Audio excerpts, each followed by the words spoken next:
The sun had already gone down behind the tall pines, leaving the forest wrapped in silence. Samuel sat alone in his wooden cabin, the firelight flickering against the log walls. He was a man used to solitude. Years had passed since he moved to the edge of the wilderness, far away from the noise of towns and the rush of people. He liked the stillness, the sound of crickets, the wind through the trees, and the crackling of his fireplace.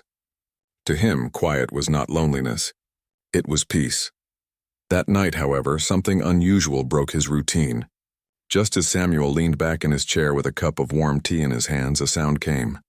At first he thought it was the wind pressing against the cabin door. But then he heard it again, 3 clear knocks. He sat up straight. Hardly anyone ever visited him, especially at such a late hour.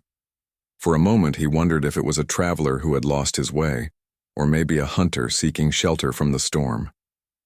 The sky outside had been heavy with clouds and he had expected rain. But when the knock came again, softer this time, something inside him urged him to get up quickly. He placed his cup on the table and walked to the door. When Samuel pulled the door open, his breath caught in his throat.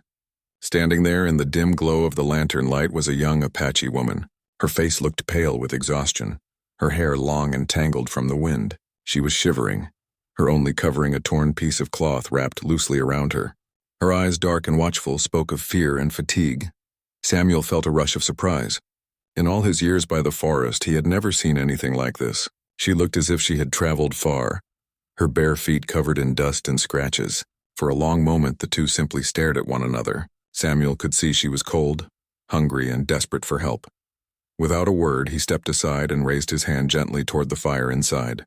"Come in," he said softly, though his voice carried firmness. The woman hesitated.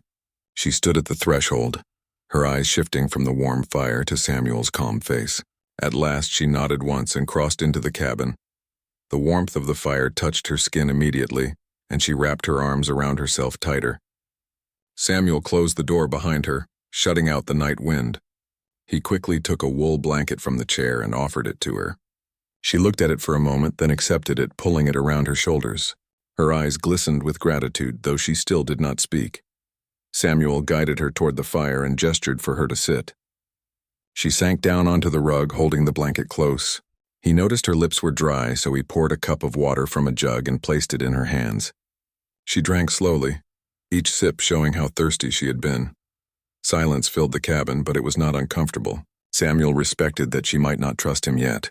He understood that a stranger showing up at his door in such a condition meant she had faced something difficult, perhaps even dangerous. He did not ask questions right away. Instead, he stirred the fire, letting the flames grow brighter, and then sat back in his chair. Minutes passed. At last she lifted her head.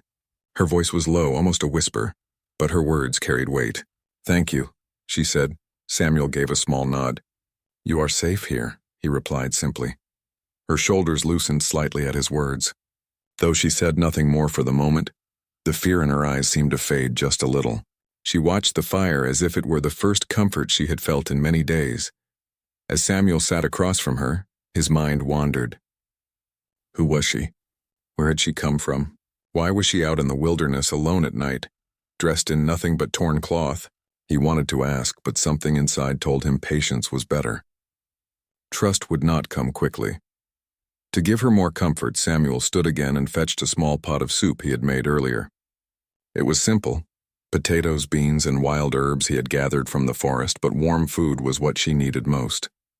He ladled some into a wooden bowl and placed it before her. At first, she looked at the bowl as if unsure whether to take it. Then hunger overcame her hesitation. She lifted the spoon and began to eat slowly. Each bite seemed to bring her strength back. Samuel turned his gaze to the fire so she would not feel watched, giving her space and dignity. While she ate, Samuel listened to the storm outside. The wind howled through the trees and rain began tapping against the roof. The world beyond his cabin was harsh and unforgiving, but inside was warmth and safety. He realized how strange it was. Moments ago he had been alone, and now fate had placed this woman before him. After finishing the soup, the woman pulled the blanket tighter around her and finally looked at Samuel directly. Her eyes were steady now, though still cautious. "My name is Ahyoka," she said quietly. Samuel nodded again. I am Samuel. That simple exchange felt like the first step across a wide river. With names, they were no longer strangers. Ayoka's voice trembled as she continued. I was with my people near the river. There was trouble. We were attacked. I ran. I had no time to gather anything. I just ran. Her words broke for a moment, and she fell silent. Samuel leaned forward slightly. He wanted to ask more, but he did not press. He understood enough. She was alone, separated from her people, and had nowhere else to turn. The forest could be cruel to someone without shelter, especially in the storm. You are safe here, he repeated, his voice firm but kind. Rest tonight. Tomorrow we will think of what comes next. Ayoka's eyes softened. She did not reply, but a small nod told him she had heard and trusted him, even if only for now. The hours passed slowly. Samuel remained awake, making sure the fire did not die down. He sat in his chair, his rifle leaning against the wall, though he did not expect danger. His eyes often drifted to Ayoka, who had curled herself in the blanket and rested on the rug near the fire. She seemed fragile, yet there was strength in the way she had survived to reach his door. Samuel thought about his own life. For years he had chosen solitude, yet tonight, with a stranger in his cabin, he felt something different, a sense of responsibility, perhaps even purpose. He knew the forest could be merciless. He also knew that sometimes a single act of kindness could save more than one life. As the storm raged outside, the cabin became a shelter not just of wood and fire, but of trust beginning to grow between two people from different worlds. And while Samuel did not know what the next day would bring, he felt certain of one thing. Letting her in had been the right choice. The night slowly passed inside Samuel's small cabin. The storm outside grew stronger, rain falling harder against the roof and the wind whistling through the cracks of the wooden walls. But inside there was warmth from the fire and a strange sense of calm. Samuel kept watch, making sure the flames did not die. From time to time he added logs to the hearth, the crackling sound filling the silence between them.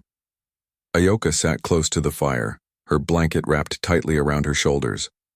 The color slowly returned to her face, though her eyes still showed the shadows of fear. Samuel could see she was worn down not just by the cold but by something heavier. She carried a burden, one that words had not yet revealed. For a long while she said nothing. Samuel, too, remained quiet. He did not want to push her, knowing trust was not given easily.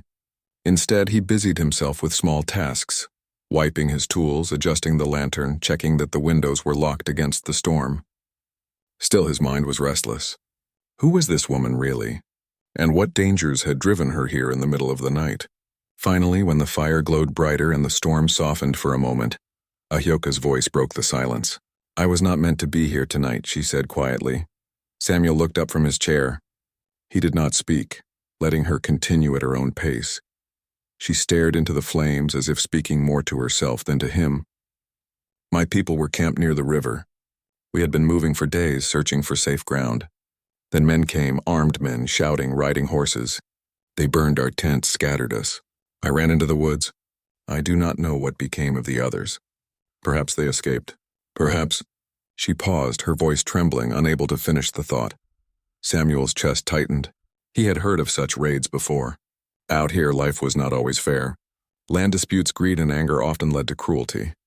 He knew her story was one of many, yet seeing her in front of him made it real in a way words from travelers never could. You did what you had to, Samuel said gently. You survived. That shows strength. Ayoka gave a bitter smile, faint and fleeting. Strength? No, I lost everything. Even my clothing, my belongings. I only had time to take this cloth, nothing more.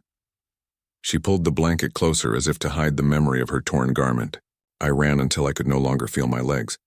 I thought I would fall and never rise again. But then I saw a light in the distance. Your cabin. Samuel leaned back, his eyes steady. Then perhaps fate led you here. Her gaze lifted toward him for the first time that night. There was something searching in her eyes, as if trying to decide whether to believe him. She did not answer, but the silence between them now felt less heavy, more like a bridge being built plank by plank. To give her comfort, Samuel decided to share something of himself. I once had a family too, he said after a pause. Years ago. My wife and son. They both passed when fever spread through the valley. Since then I have lived here alone. The forest became my companion, the river my neighbor. I thought I would never again share my fire with another. Ayoka listened closely. For a moment, her expression softened, almost as if she felt his pain. You carry loss as well, she said. He nodded slowly. Yes, but life still gives us moments of choice. Tonight it gave me the choice to open my door, and I do not regret it. Her eyes grew moist, though she blinked quickly to keep her tears from falling. You are kind, Samuel. Many would have turned me away. Not I, he replied firmly. No one should face the storm alone. The words hung between them, warming the space more than the fire could. For the first time, Ayoka's shoulders seemed to ease. She was still cautious, but the wall she had built around herself began to show cracks. Hours passed, and Samuel saw her eyelids grow heavy. She fought against sleep, as if afraid of what might come if she closed her eyes. Samuel understood. Rest did not come easily when one carried fear in the heart. He rose from his chair, spread a second blanket on the wooden bed in the corner, and spoke gently. Lie here. You will be warmer and more comfortable. But Ayoka shook her head. You need your bed. I can stay by the fire. Samuel smiled faintly. The fire will not move, and neither will the chair. I have spent many nights sitting while keeping watch.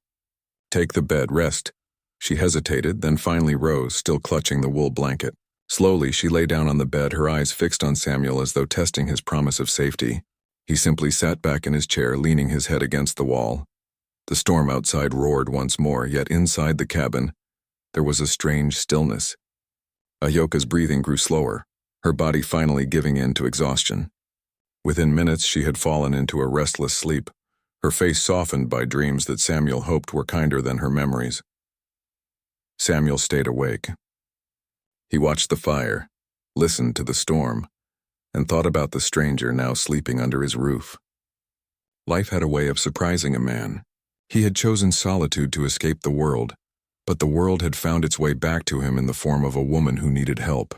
He wondered if this was chance or something greater. As the night crept toward morning, Samuel made a silent promise. Whatever dangers had driven Ayoka into the forest, they would not touch her here. Not while she was under his roof. He had lost too much in his life to let harm come to someone who had sought his protection. The fire dimmed, the storm slowly weakened, and Samuel sat in the shadows, keeping watch as the hours slipped by. In his heart, he knew this was only the beginning. The woman who had knocked on his door had brought with her a story far larger than the walls of his cabin. And though neither of them knew it yet, their lives had already begun to intertwine in ways neither could have imagined. The first light of dawn slipped quietly through the cracks of the cabin walls. The storm had passed, leaving behind a soft mist that clung to the trees outside. Birds began their morning calls, filling the air with life once again. Inside the cabin, the smell of wood smoke lingered, and the fire had turned into glowing embers. Samuel sat in his chair, his eyes heavy but still open. He had stayed awake through the night, keeping his silent promise to guard the woman sleeping in his bed. When the sun finally rose, he let out a slow breath of relief. She had survived the night in warmth and safety. That was all he had wanted. Ayoka stirred, her blanket falling slightly as she sat up. For a moment she seemed unsure where she was, but then her eyes fell on Samuel. He gave her a small nod and she relaxed. You kept watch, she said softly. Samuel shrugged. I am used to it. Old habits. She looked at him with a mixture of curiosity and gratitude.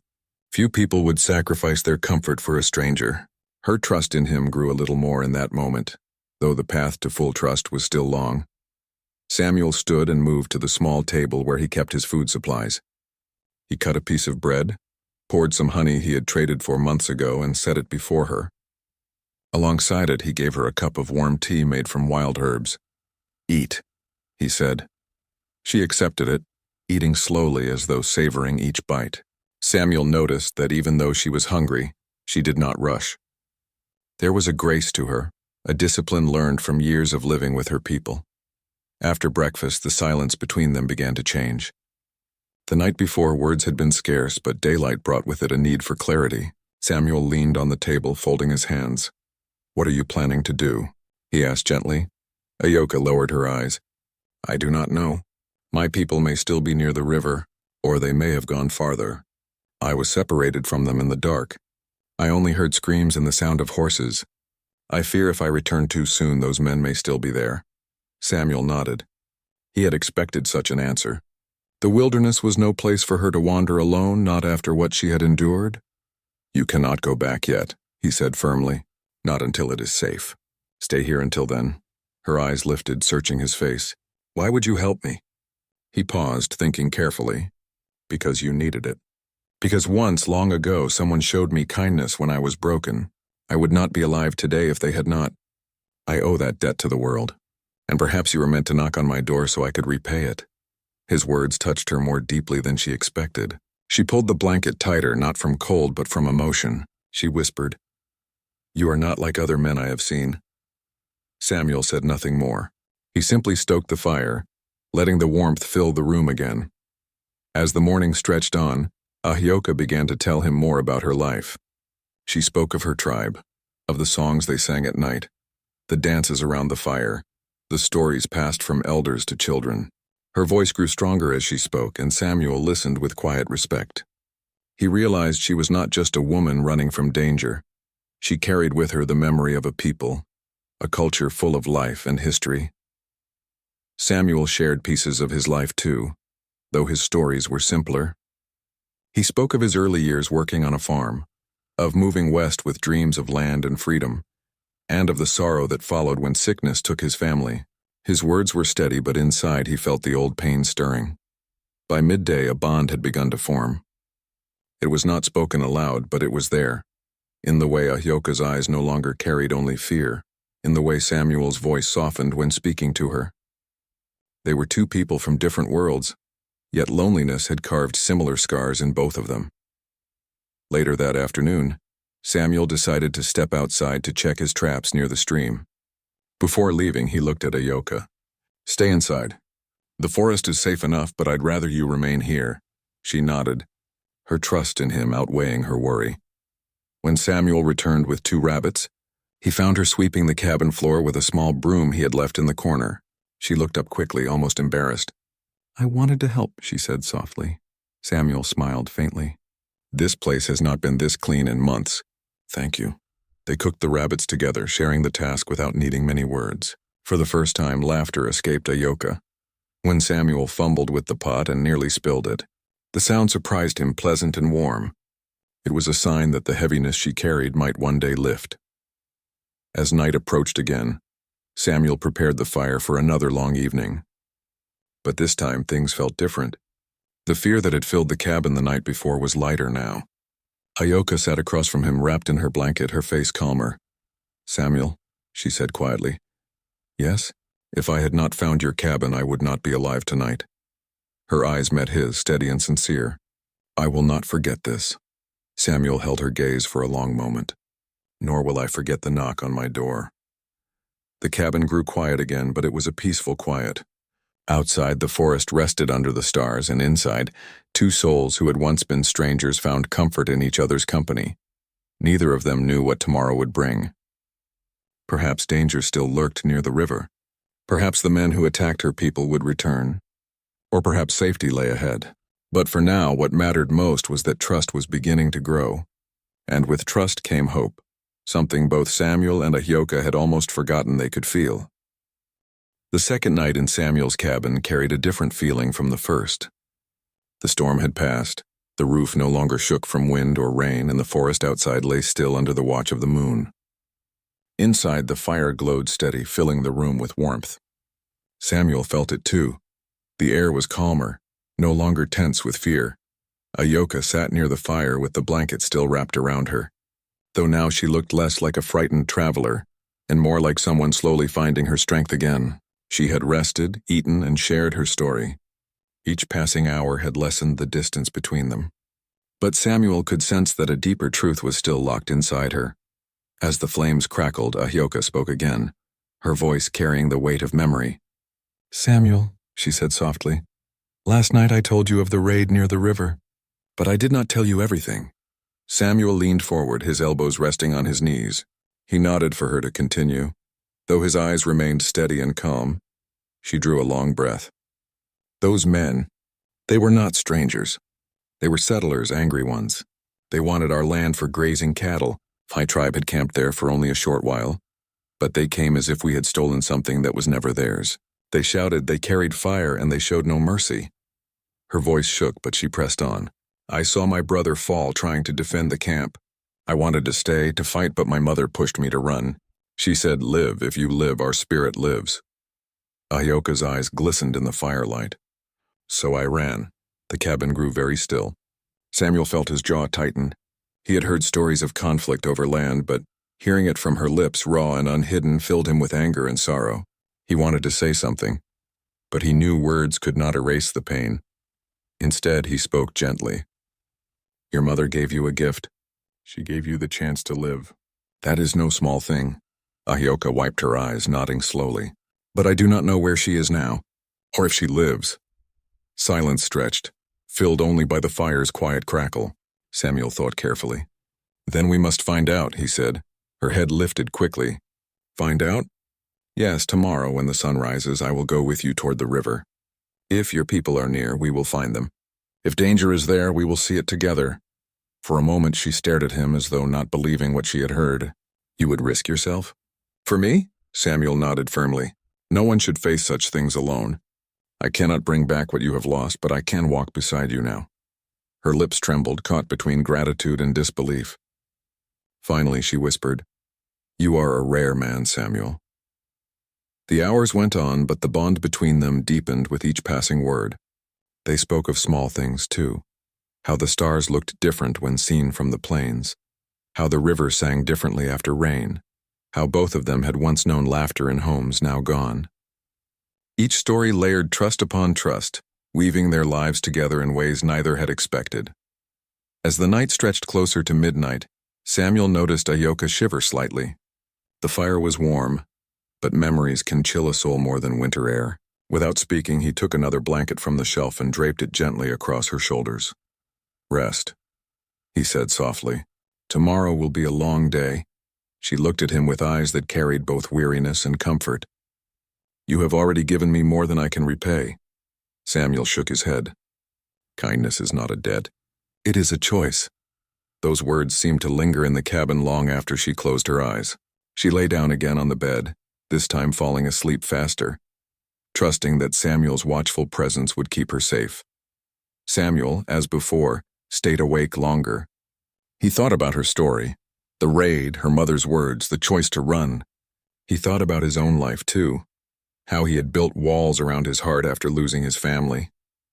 And now, here was a woman who had stepped through those walls without even knowing it. She had knocked on his door, and in doing so, awakened something in him he thought had died long ago. The will to protect, the will to care. The night passed quietly, stars wheeling above the forest. Samuel dozed only in brief moments, but it was enough. His spirit felt steady, strengthened by the sense of purpose that Ahyoka's presence had brought. When morning finally came, a soft golden light entered the cabin. Ahyoka stirred awake, stretching slightly before remembering where she was. Her eyes met Samuel's, and for the first time, she gave him a small, genuine smile. Good morning, she said. Samuel nodded. Good morning. Are you ready? She looked down at her blanket, then back at him. As ready as I can be. He handed her a small piece of bread and some dried meat for strength. She ate quietly, her face calm yet determined. Samuel prepared his rifle and a small pack of supplies, water, herbs, and a knife. He moved with steady purpose, each motion showing her that he had done this many times before. When they stepped outside, the world felt different. The storm had washed the forest clean. The air smelled fresh, the leaves sparkled with drops of dew, and the river in the distance roared with renewed life. They walked side by side, following the narrow path that led toward the river valley. Birds flew overhead, and the crunch of their footsteps on damp earth filled the silence between them. Though Samuel kept his eyes alert for danger, he also noticed how Ahyoka carried herself now. She was no longer only the frightened woman who had knocked on his door. She was regaining her spirit step by step. As they walked, she spoke again. Last night I dreamed of my brother. He was standing by the fire, smiling. He said nothing, but I felt peace. Do you think dreams can carry messages? Samuel thought for a moment. Perhaps they can, or perhaps they remind us of what we must not forget. Either way, the meaning is real to the heart. She nodded, comforted by his answer. By midday, they reached a ridge that overlooked the river. From there, they could see the valley below. Smoke rose faintly in the distance, curling against the sky. Ayoka's breath caught. "Do you see it?" she whispered. Samuel squinted. "Yes, there is smoke. But whether it is from your people or from those men, we must be careful." Her hands tightened around the blanket draped across her shoulders. Fear returned to her eyes, but Samuel placed a steady hand on her arm. "You are not alone now," he reminded her. She drew strength from his words, nodding firmly. They sat quietly on the ridge, watching from afar. The moment felt heavy with meaning. Here was the edge of truth, the place where answers waited. And yet the bond formed in Samuel's cabin had already changed both their lives. As the sun lowered in the sky, they prepared to move closer, step by cautious step. Whatever lay ahead, family, danger, or loss, they would face it together. From the ridge, Samuel and Ayoka began their careful walk down toward the valley. The path was narrow, covered with damp leaves and broken branches from the storm. Each step had to be quiet, for neither of them knew what waited below. The rising smoke could mean her people had gathered again, or it could mean the men who raided had returned to finish their work. Samuel moved first, steady and watchful, while Ayoka followed close behind. She kept her blanket tight, her eyes wide with both hope and fear. The memory of her family's voices, the cries of that terrible night returned to her with every step. Yet Samuel's presence beside her gave her strength. She told herself that whatever she faced now, she would not face it alone. They reached a cluster of trees at the edge of the valley. From there, Samuel crouched low, signaling for her to do the same. Through the branches, they saw the remains of the camp. Burned tents still lay in ruins. The ground was scattered with broken pots, ashes, and footprints. But among the ruins, faint signs of life remained. A few women gathering pieces of wood, 2 men repairing a tent pole, and children chasing each other near the water. Ayoka's heart leapt. "My people," she whispered, her voice breaking. Samuel studied the scene carefully. It was true, this was no enemy camp. These were survivors. A group smaller than what she had described, but alive nonetheless. Relief washed over him too. Ayoka rose from her crouch, but Samuel placed a hand on her shoulder. "Wait," he said gently. "Go slowly. Let them see you."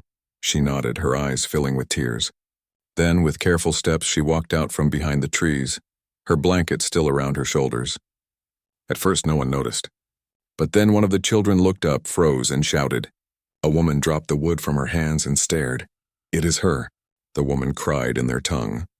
"Ayoka has returned." At once, people rushed forward. They surrounded her, touching her arms, her face, making sure she was real. Some wept, others laughed with joy. Ayoka herself could barely breathe. Among them, she saw her mother, tired and worn but alive. "Mother," Ayoka cried, rushing into her embrace. The older woman clung to her, sobbing with relief. "My daughter, I thought I had lost you forever." Samuel stood at a distance, his eyes watching the reunion quietly.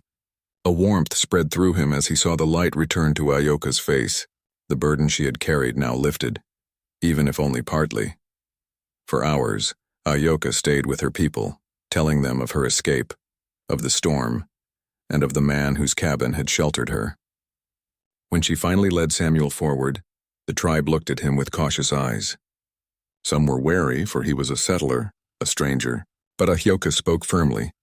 "This man opened his door when I was alone in the night. He gave me food, warmth, and safety. Without him, I would not stand here today." Her words softened their suspicion. Slowly, one by one, they nodded their respect. An elder approached Samuel, bowing his head slightly. "You have done what many would not. For that we are grateful." Samuel returned the nod humbly. "I only did what anyone should do." In the days that followed, Samuel remained with them, helping to rebuild what had been destroyed. He cut wood, repaired shelters, and hunted food to share. Though he was from another world, his hands worked alongside theirs. Children grew curious about him, following him as he set traps or fished by the river. Slowly, the tribe began to accept his presence. Ayoka often stayed near Samuel during those days. She watched him with quiet admiration, amazed by the patience and care he showed. At night, they sat by the fire, speaking in low voices about the future. "You could return to your cabin," she said one evening. "You do not have to stay." Samuel looked at her carefully. "I could, but something tells me my life is no longer only mine. The moment you knocked on my door, my path changed. Perhaps I was meant to be here." Her heart stirred at his words, though she said nothing. One afternoon, Samuel and Ahyoka walked together along the riverbank. The water ran clear and strong after the storm. They spoke of their losses, of the people they had loved and lost, and of the hope that still lived inside them. Ahyoka bent down, letting the water run through her fingers. My mother said to live, for if I live, our spirit lives. Maybe she was right. Maybe that is why I found your door. Maybe we were both meant to survive so that something new could begin. Samuel looked at her, the sunlight reflecting on her face. Perhaps so. Time moved slowly in the valley, but each day brought healing. The tribe rebuilt their camp. The children laughed again, and the fire at night burned brighter. Ahyoka's laughter returned as well, lighter than before, carrying through the air like a song. For Samuel, the days with them reminded him of what he had lost long ago. But instead of reopening old wounds, it brought him peace. He realized that life could begin again, even after sorrow. His cabin in the woods had given him solitude, but this new path had given him connection. When the time came for Samuel to return to his cabin, Ahyoka walked with him. They stood together at the edge of the forest where the path split. "You gave me shelter when I had nothing," she said. "You will always have a place among my people." Samuel smiled faintly. "And you will always have a place at my fire." They looked at each other for a long moment, no words needed. Both understood that their lives had been changed forever by one night, by one knock on a cabin door. As Samuel walked back to his home, he carried with him not only the memory of Ahyoka's voice and her mother's embrace, but also a renewed spirit. He knew he would see them again. The bond formed in those days was not one that distance could break. And for Ahyoka, each time she looked at the stars, she remembered the night she thought she had lost everything, and the man who reminded her that kindness still lived in the world.